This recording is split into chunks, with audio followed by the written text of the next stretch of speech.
South ఇండియాలోని అతి తక్కువ ధరలకి రత్నాలనందించే ఏకైక సంస్థ 6JVR. మాస్ అనే పదానికి బొట్టు కోసి పేరెట్టిందే ఆయన చూసే.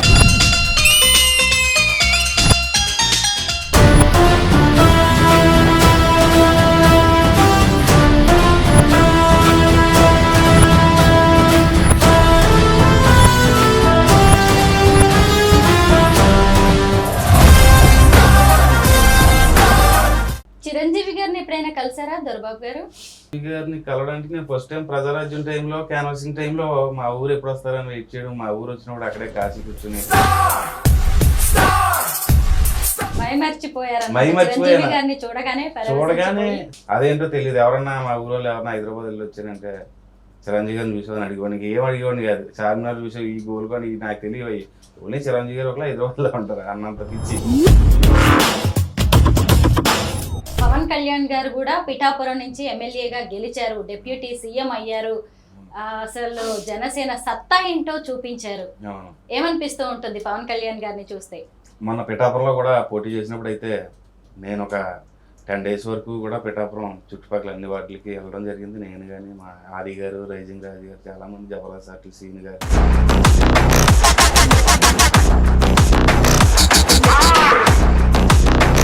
అందరికీ నమస్కారం, నేను Swaroopa Potlapalli. Welcome to Suman TV.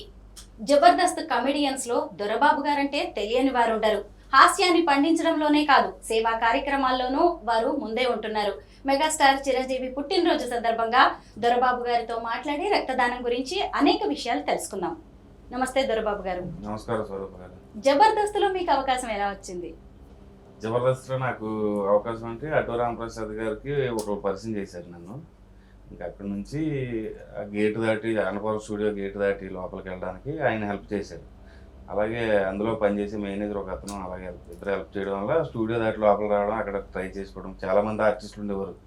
Minimum ఒక్కొక్క టీం వెనక అట్లా ఒక 20-30 మెంబర్స్ ఉండేవారు వెయిటింగ్, ఏదైనా అవకాశం ఇస్తారు స్టేజ్ మీద నిలబడదాం అని. అలాగే నాకు కూడా రామప్రసాద్ గారు first time stage ఎక్కించడం Sudigali Sudheer గారి టీంలో. అలా ఎక్కి చేసే టైంలో ఇప్పుడు అభిప్రాది గారు అభి గారి దగ్గర రైటర్గా చేసేవారు అనమాట. మన మహేష్ ఉన్నాడు, రంగస్థలం మూవీ మహేష్, నాకు ముందు నుంచి ఎప్పటి నుంచో ఫ్రెండ్. తను పరిచయం చేసి అభిప్రాదిని అప్పుడు పరిచయం చేసిన కొత్తలో టీమ్ లీడర్గా అవకాశం ఇచ్చారు. ఇప్పుడు అభిప్రాది రైజింగ్ ఏమన్నా ఉంటే కొత్త టీం కదా ట్రై చేసుకున్నారని ఇంకా అలా తిరుగుతూ ఉండి ఆదిని పరిచయం చేసుకోవడం, అలా టీంలోకి ఎంటర్ అవ్వి. నాగబాబు గారు వాడు గోదావరి స్లాంగ్లో బాగానే చెప్తున్న డైలాగ్లో వాడు ఉపయోగపడతాడు వాడుకొని ఆయన నన్ను ఎంకరేజ్ చేయడం, అలాగా ఐప్రది టీంలో పేరు రావడం జరిగింది. జబర్దస్త్లోకి రావడానికి ముందు మీరు ఏం చేస్తుండేవారు? జబర్దస్త్లో రావడానికి ముందు నేను తునిలో, మా ఊరు ఈస్ట్ గోదావరి అన్నవరం పక్కనే తొండింగ్ అని తుని నియోజకవర్గంలోకి వస్తుంది. అక్కడ నేను తునిలో మల్టీమీడియా అది నేర్చుకుని హైదరాబాద్ ఏదైనా వర్క్ కోసం వచ్చి, హైదరాబాద్లో అప్పుడు యాక్ట్ అని ఉండేది, భీమ్ ఇంటర్నెట్, ఇప్పుడు యాక్ట్ అని ఉంది కదా, అప్పుడు భీమ్ అని ఉండేది. అందులో ఏదో ఒక చిన్న జాబ్, ఒక 12,000-13,000కి జాబ్ చేసుకుంటూ ట్రై చేసుకునేవాడిని, ఇండస్ట్రీలో ఏమైనా అవకాశం దొరుకుతుందని. అసిస్టెంట్ డైరెక్టర్ అవుతారని అన్న ఉద్దేశంతో వచ్చా. తర్వాత ఇక్కడికి వచ్చాక డైరెక్షన్ డిపార్ట్మెంట్ కష్టాలు చూసి, అమ్మో చాలా కష్టంగా ఉంది ఫీల్డ్, ఇది మనం చేయలేదనిపించింది. ఎందుకంటే వాళ్ళు మార్నింగ్ నుంచి కంటిన్యూగా ఈవినింగ్ షూటింగ్ అయ్యేంత వరకు పరిగెడుతూనే ఉండాలి. అంత ఓపిక అంటే వాళ్ళకి చాలా ఓపిక ఉండాలి, దానికి అంత స్టామినా స్ట్రెంత్ అంత ఉండాలి. ఇంకా ఏం చేద్దాం, ఏదైనా ఆర్టిస్ట్గా ట్రై చేసుకుంటారని అనుకునేవాడిని. కానీ ఇంక ఈ రొటేషన్ కోసం ఈ జాబ్ చేసుకుంటూ దీనికే టైం అంతా సరిపోయేది. ఇంకొకసారి జాబ్ రిజైన్ చేసి మధ్యలో చాలా కష్టాలు పడి ఇంకా ఫైనల్గా ఊరికి వెళ్ళిపోదాం అనే టైంలో మా ఫ్రెండ్ రవికిషోర్ అని ఒక ఇంటర్నెట్ సెంటర్ పెట్టాను నేను. నువ్వు అందులో పార్ట్నర్గా చేస్తానంటే, నువ్వేం పెట్టుబడి పెట్టవద్దు, నేను పెట్టుబడి పెడతాను, నువ్వు జస్ట్ కూర్చుని ఇంటర్నెట్ సెంటర్ రన్ చేయి, వచ్చిన అమౌంట్లో ఆఫ్ చేసుకుందామంటే ఆ ఇంటర్నెట్ సెంటర్ బాగా సక్సెస్ఫుల్గా రన్ అవ్వడం. మనిషికి ఆ రోజుల్లో నాకు తెలిసి 2012-13 సంవత్సరాల్లోనే మనిషికి దగ్గర 35,000-40,000 మిగిలేదు నెల, మంత్లీ అన్ని ఖర్చులు పోను. ఇంకా అలాగే ఇంటర్నెట్ సెంటర్ కూడా డౌన్ అవుతుంది. జియో దిగే టైంలో, జియో సిమ్ కార్డ్ వచ్చే టైంలో నాకు జబర్దస్త్లో అవకాశం రావడం జరిగింది. ఈ ఇంటర్నెట్ పూర్తిగా డౌన్ అయిపోయింది. నేను జబర్దస్త్లో జంప్ అయిపోవడం, అక్కడ నుంచి కంటిన్యూగా బయట ఈవెంట్స్, ఇవి నాగబాబు గారి సపోర్ట్ వల్ల అలాగా. గోదావరిలో ఎటకారం మామూలుగా ఉండదు. అవునండి. జబర్దస్త్ స్కిట్స్ లో మీకు బాగా పేరు తెచ్చిపెట్టింది ఏంటి? జబర్దస్త్ స్కిట్స్లో ఏంటంటే గోదావరి స్లాంగ్ ఒకటి, మా స్లాంగ్ చాలా మందికి ఇష్టం. అలాగే నా మీద వేసే డైలాగ్స్, ఒక సుడిగాలి సుధీర్ గారి మీద ఎలాగైతే డైలాగ్స్ వేస్తున్నారో అలాగా ఆ టైప్ ఆఫ్ డైలాగులు నా మీద వేయడం, అది జనాలు జాయిగా రిసీవ్ చేసుకోవడం. నేను ఏ డైలాగ్ చెప్పినా వాళ్ళకి రొమాంటిక్గానే ఏదో రకంగా వాళ్ళు కన్వే చేసుకోవడం, ఇంకా దాన్ని బట్టి ఇంకా అలాగా కంటిన్యూ అయిపోయింది. ఇంకా అది ఆ ప్యాటర్న్ అలాగ వెళ్ళిపోయింది. ఇప్పటి వరకు ఎన్నిసార్లు బ్లడ్ డొనేట్ చేశారు? ఇప్పటి వరకు నేను ఒక 5-6 టైమ్స్ డొనేట్ చేశాను. అంటే నాకు మొన్నటి వరకు తెలీదు బ్లడ్ ఇస్తే మంచిది, హెల్త్కి ఇస్తే కొంచెం మంది జనాలకు కూడా హెల్ప్ అవుతుంది అని. మనం బ్లడ్ ఇచ్చేది ఓన్లీ జనాలకి ఎవరన్నా ఆపదలో ఉంటే ఇవ్వడం తప్ప మనం ఇవ్వచ్చు బ్లడ్ ఎప్పటికప్పుడు అనేది నాకు పెద్దగా అవగాహన లేదు. తర్వాత దాని గురించి తెలుసుకుని బ్లడ్ ఇవ్వడం స్టార్ట్ చేశాను. ఎందుకంటే బ్లడ్ ఇస్తే మనకి మంచిది, ఎదుటి వాళ్ళ ప్రాణాలు కూడా కాపాడుతాం. 2 రకాలుగా ఉంటుంది కాబట్టి బ్లడ్ డొనేట్ చేయడం, అది కూడా నాకు ఇష్టమైన చిరంజీవి గారు అభిమానిగా ఆయన బ్లడ్ బ్యాంక్లో ఇవ్వడం అనేది నాకు హ్యాపీగా ఉంది. చిరంజీవి గారిని ఎప్పుడైనా కలిసారా దొరబాబు గారు? చిరంజీవి గారిని కలవడానికి నేను ఫస్ట్ టైం ప్రజారాజ్యం టైంలో, క్యాన్వాసింగ్ టైంలో మా ఊరు ఎప్పుడు వస్తారని వెయిట్ చేయడం, మా ఊరు వచ్చినప్పుడు అక్కడే కాశీ కూర్చొని పొద్దున్న నుంచి ఆయన ఎప్పుడు వస్తారని చూడటం, ఆయన అలా వ్యాన్ మీద వెళ్తుంటే ఇంకా అది చాలు ఇంకా అన్నట్టు ఫీల్ అయిపోయాడు. అంటే చిన్నప్పటి నుంచి ఊహ తెలిసిన దగ్గర నుంచి కూడా నేను చిరంజీవి గారు అభిమాని. నాకు ఊహ తెలిసేటప్పటికి నాకు తెలిసి మొట్టా మేస్త్రి, ఈ మూవీ పాటలు అవి, గరణముడు, అల్లుడు, మన గ్యాంగ్ లీడర్, ఈ సాంగ్స్ ఎక్కువగా కంటిన్యూగా సాంగ్స్ ఎక్కడ వెళ్ళినా ఆ సాంగ్స్ విన్నామంటే అక్కడ స్టక్ వెళ్ళిపోయాడు. అలాగా ఆ సాంగ్ అంతా ఇలాగే వెళ్ళేవాడిని కాదు, అంత ఇష్టంగా అభిమానించేవాడు అనమాట చిరంజీవి గారిని. అదేంటో తెలియదు, ఎవరన్నా మా ఊళ్ళో ఎవరన్నా హైదరాబాద్ వెళ్ళి వచ్చానంటే చిరంజీవి గారిని చూసేవాడిని, అడిగేవాడికి ఏం అడిగేవాడిని కాదు. చార్మినార్ చూసే ఈ గోల్కొని నాకు తెలియవు, ఓన్లీ చిరంజీవి గారు ఒకలా హైదరాబాద్లో ఉంటారు అన్నంత పిచ్చి. ఏ సొల్లు చెప్తుంటాడు కదా చూసాను. అంటే మా ఊరు అంత ఉంటుందేమో హైదరాబాద్ అంటే, వీళ్ళు అలా కూడా అలా రోడ్ల మీద తిరుగుతూ ఉంటారు, కిరాణా షాపులకి అది వెళ్తారు, అలాగే అనుకునేవాడు నేను కూడా చిన్నప్పుడు. తర్వాత హైదరాబాద్ వచ్చి వస్తే అర్థమైంది. ఫస్ట్ టైం ఒకసారి ఆయన బర్త్డేకి మా జబర్దస్త్ టీం నుంచి అందరూ వెళ్తుంటుంటే ఆది గారితో పాటు నేను వస్తానని ఆయన వెనకట్లా వెళ్ళిపోయిన తర్వాత ఇంకా మేము అందరూ జబర్దస్త్ ఆర్టిస్టులు అందరూ ఒక దగ్గర నుంచి ఉంటే ఆయన కొంచెం అక్కడ హడావుల్లో ఉన్నారు, బర్త్డే హడావుల్లో చాలామంది పెద్ద పెద్ద గెస్టులు అందరూ వచ్చి ఆయన విష్ చేయడానికి వస్తున్నప్పుడు ఆయన దూరం నుంచి మమ్మల్ని చూశారు, జబర్దస్త్ ఆర్టిస్టులు చూసి ఆయనే నడుచుకుంటూ వచ్చారు అందరినీ పక్కన పెట్టి మా దగ్గరికి. అంటే ఆయన కంటిన్యూగా జబర్దస్త్ వాచ్ చేస్తారట, అందరి పేర్లు తెలుసు ఆయనకి, అంత ఇష్టం అంటే జబర్దస్త్ అంటే చిరంజీవి గారికి. తర్వాత తెలిసింది అంటే నాగబాబు గారు ముందు ఒక 2-3 లింకులు బాగున్నాయి లాంటి వాళ్ళ అన్నయ్య గారికి ఖాళీ టైంలో చూడని అని పంపించినప్పుడు ఆయన సరదాగా ఓపెన్ చేసి ఆ షో ఆయనకు బాగా నచ్చి అందరి టీంలు ఫాలో అవుతారట. ఫాలో అవుతూ 9:30 అయ్యిందంటే పెద్ద సౌండ్ పెట్టుకుని హాల్లో కూర్చుని అది ఎంజాయ్ చేస్తారట. ఆయన 9:30 ఖచ్చితంగా ఈటీవీ జబర్దస్త్ ఓపెన్ చేయాల్సిందేనంట. తర్వాత తెలిసింది వాళ్ళంతా వాళ్ళ స్టాఫ్ అంతా కిందకు వచ్చేస్తారు ఆ సౌండ్కి, అంత గట్టిగానే ఒప్పుకుంటారని తెలిసింది.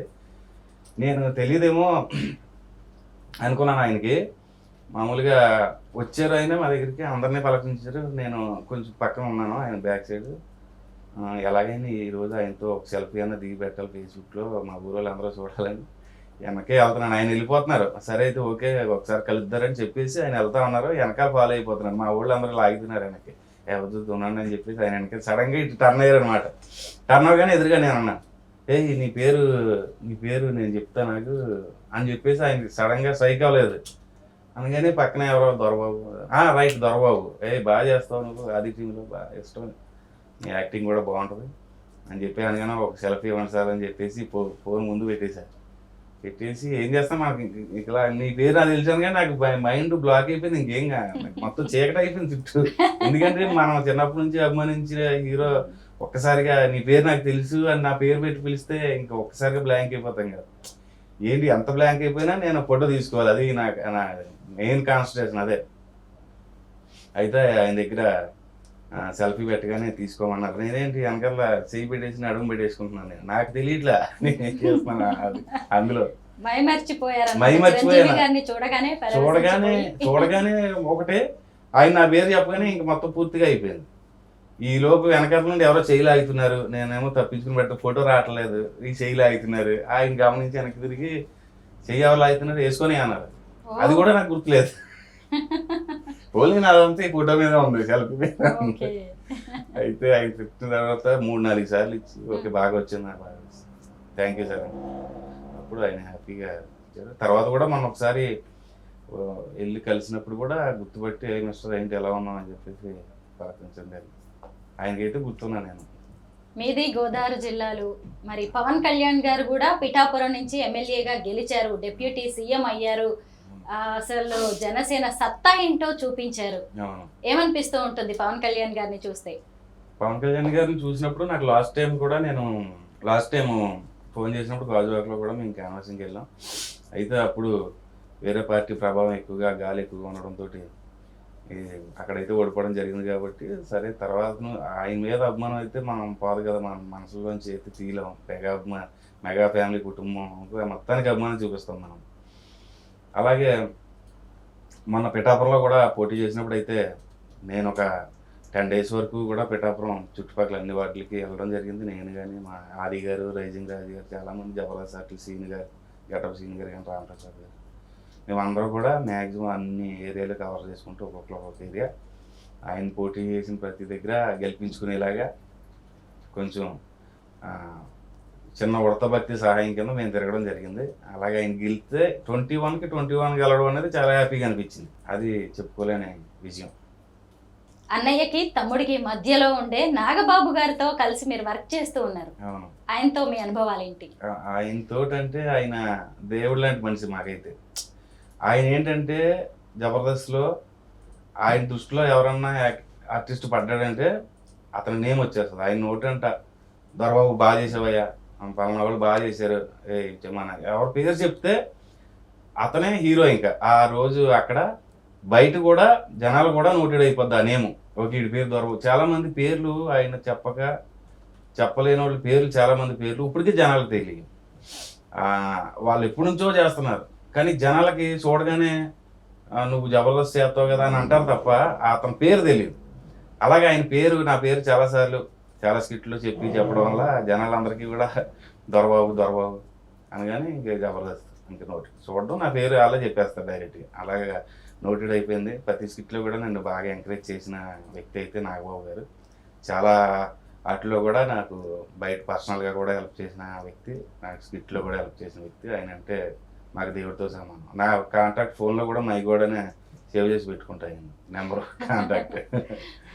చాలా మంచి వ్యక్తి. మెయిన్ మనకి ఏదన్నా ఆపద వస్తే, నాకు ఏదన్నా ఆపద వచ్చిందంటే ముందు గుర్తొచ్చే వ్యక్తి ఎవరైనా ఉన్నారంటే మా నాగబాబు. మెగా వారసుడు రామ్ చరణ్ గారి గురించి కూడా మనం మాట్లాడుకోవాల్సిందే. ఆయన సతీమణి ఉపాసనతో కలిసి కూడా చాలా చారిటీ వర్క్ చేస్తున్నారు ఈ చిన్న వయసులోనే. ఎప్పుడైనా రామ్ చరణ్ గారి గురించి ఏమైనా విన్నారా? సినిమాల్లో అతను చూసినప్పుడు ఎలా అనిపిస్తుంది? రామ్ చరణ్ గారు అంటే ఆయన చిరంజీవి గారు తగ్గట్టు ఏం కాదులే, చిరంజీవి గారి లాగే అంత ఏం ఉండదులే అనుకున్నాను. కానీ ఫస్ట్ తర్వాత మగధీర ఒకటే మా లైఫ్లో, అది రంగస్థలం సినిమా చూసిన తర్వాత అయితే మాత్రం చిరంజీవి గారు వాసన దాటేసి వెళ్ళిపోయారు బాబు. తండ్రిని తగ్గ కొడుకుని కన్నారు, ఒక సింహాన్నిగా కన్నారు ఆయన. సినిమా రంగస్థలంలో ఎంత న్యాచురల్గా గోదావరి స్లాంగ్లో అంత బాగా యాక్ట్ చేతిలోకి మనకి అందులో ఎప్పుడు మనకి చిరంజీవి గారు అబ్బాయి రామ్ చరణ్ అనే భావన లేకుండా ఆ సినిమాలో ఒక సిట్టుబాబు ఆ ఊర్లో ఆ క్యారెక్టర్, అదే క్యారెక్టర్ రన్ చేస్తూ ఒక చెవిటి వ్యక్తి అదే మనకు చూపెట్టాడు. దాని ద్వారా పూర్తిగా ఆయన ఫ్యాన్ అయిపోయారు ఆ సినిమా దగ్గర. బ్లడ్ డొనేషన్ గురించి నాకు ఇంతకుముందు పెద్దగా తెలియదు అన్నారు కదా. అవునండి. ఒకసారి బ్లడ్ డొనేట్ చేసిన తర్వాత ఇంకా ఏమనిపిస్తుంది? ఏం చేయాలనుకుంటున్నారు రక్తదానానికి సంబంధించి మీరు? రక్తదానం అంటే మనకి నేను ఏదో రకరకాల అపోహలు ఉండేవి, కానీ బ్లడ్ ఇవ్వడం పల్లెటూర్లు కదా, మా రక్తం ఇచ్చేస్తే ఇంకేం లేదు, మా రక్తం తగ్గిపోతుంది, కొలు తిరిగిపడిపోతుంది ఏ అని చాలా చెప్పేవారు. ఇంకా ఇక్కడికి వచ్చిన తర్వాత బ్లడ్ ఇచ్చేవాళ్ళని చూసి ఒక్కొక్కరు 75 సార్లు 80 సార్లు 100 సార్లు అంటుంటే ఏంటిది రక్తం అనుకుంటున్నారు, లేకపోతే ఏమన్నా జేబులో తీసి వాటర్ ప్యాకెట్లు అనుకుంటున్నారు, అలాగే ఇచ్చేస్తారు అనిపించింది.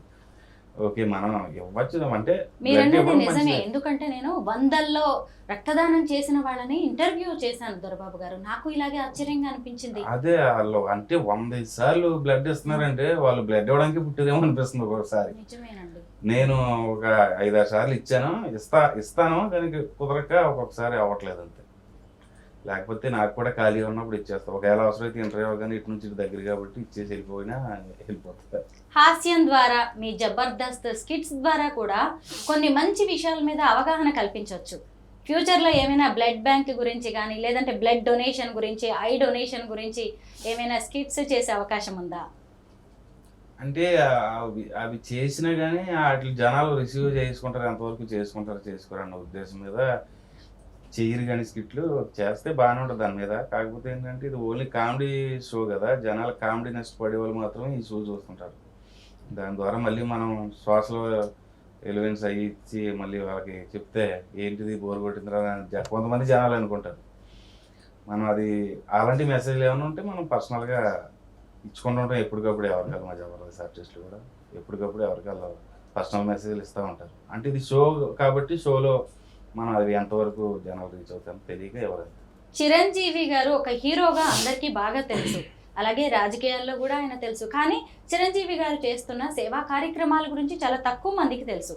ఈ సందర్భంగా ఆయన పుట్టినరోజు కారణంగా మీరు ఏమైనా పబ్లిక్కి చెప్పాలనుకుంటున్నారా?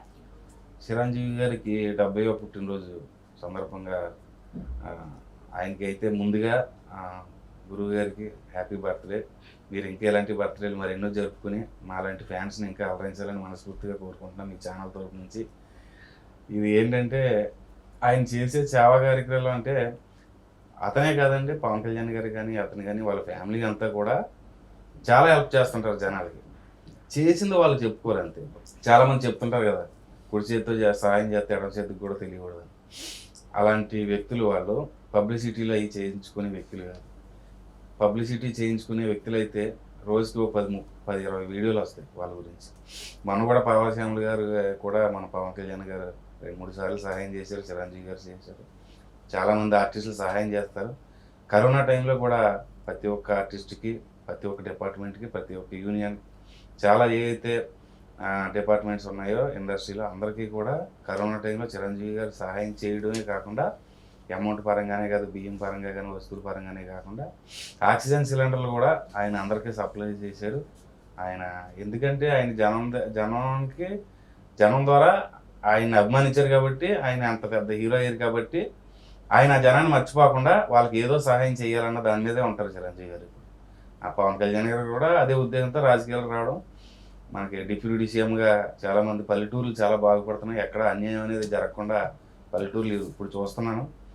చాలా దగ్గర అయితే మాత్రం గవర్నమెంట్ ఎంప్లాయీస్ కూడా ఏదన్నా లంచం తీసుకోవాలన్నా ఏదైనా చేయాలన్నా భయపడుతున్నారు ఇప్పుడు. ఎందుకంటే ఈయన పంచాయతీరాజ్కి ఉన్నారు కాబట్టి. మెగా ఫ్యామిలీ గురించి, రక్తదానం గురించి అనేక మంచి విషయాలు చెప్పారు. Thank you so much Dorababu గారు. థ్యాంక్ యూ అండి.